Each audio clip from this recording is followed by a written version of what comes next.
Nagsaing na sana kayo. Panghandaang ulam po ito. Mainit na kasirola, lagyan po natin ng marami-raming mantika. Mga 1/4 na tasa ng mantika. Paiinitin po natin yan. Mainit na po yung mantika. Ipiprito ko na itong ating karne. Ito ang istorya nito. Ito pong karne, maninipis ko nang nabili pero hiniwa ko pa rin ng mas manipis. Kapag ka po kayo naghihiwa ng karne, katulad ni Re, hiwain nyo ng pasalungat dun sa hibla ng karne para pagsubo nyo, hindi po nanlalaban yung ngipin nyo dun sa karne. Madaling siyang mapigtal. Paminsan-minsan, tignan nyo, halu-haluin nyo ng konti at baka naninikit po yung karne. Okay, 10 minuto ko po itong pinirito. Tatanggalin ko muna ha. Lagay muna natin sa salaan. Para sa akin mapula na, okay na po ito. Ang gagawin natin patutuluin natin yung mantika at ito namang mantika na nasa kasirola tatanggalin din po natin. Patuluin po muna natin ha. Gandang kulay, di po ba? Patayin ko muna sandali. Tanggalin ko po yung mantika.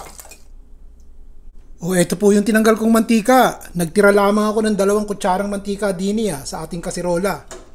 Sindihan na po natin yung apoy. Umpisahan natin sa bawang. Luya, malalaking tipak ng luya. Kasi yung ibang kumakain ng luya, ayaw nilang, gusto nila yung lasa ng luya, pero ayaw nila na manguya. So ito, madaling nilang makita. Pwede nilang tanggalin sa pinggan nila o sa tasa. Toyo, 2 kutsarang toyo po.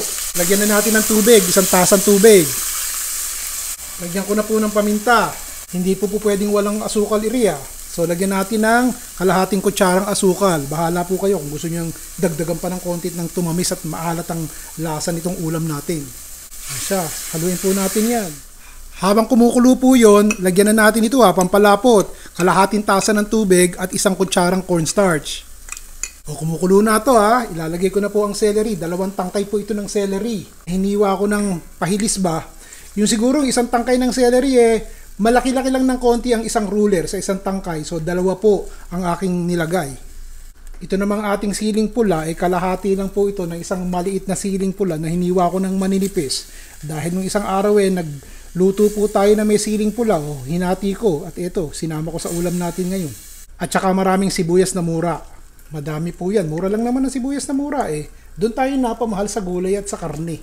Pero paminsan-minsan kung po pwede ng ating panggastos at merong kasayahan, may okasyon, pwedeng gawin nyo to. Madali lang naman, pinagsama-sama, tapos na.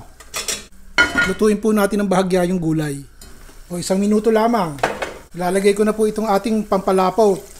Tumulo na po ang mantika nitong ating karne. Lagay na po natin. Syempre, haluin po natin. At, nagsaing na sana kayo. Naku, napakasarap nito. Simple-simple. Sandali nga.